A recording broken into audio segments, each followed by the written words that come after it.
Welcome to EduBytes concept-based learning videos. What is gravity? Gravity is a force that attracts a body towards the center of the earth or towards any other physical body having mass. History of gravity. In 1687, Sir Isaac Newton first discovered gravity. While sitting under an apple tree, he noticed an apple falling down. Then he tried to figure out why the apple, instead of going up or left or right, came down. In this situation, there was clearly an unknown force at play. That force is what Newton called gravity, and his theory is called Newton's law of universal gravitation. Later in the early 20th century, Albert Einstein developed a whole new idea about gravity.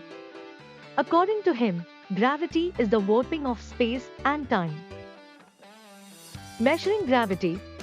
Sir Isaac Newton defined the force of gravity as follows: every particle of matter in the universe attracts every other particle with a force that is directly proportional to the product of the masses of the particles and inversely proportional to the square of the distance between them.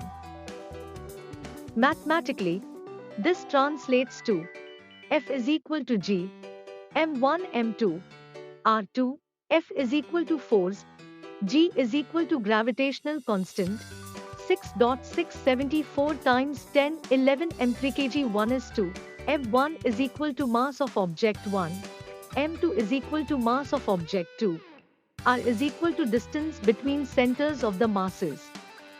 Examples of gravity. 1. The force that holds the gases in the sun. 2. The force that causes a ball you throw in the air to come down again. 3. The force that causes a car to coast downhill even when you aren't stepping on the gas. 4.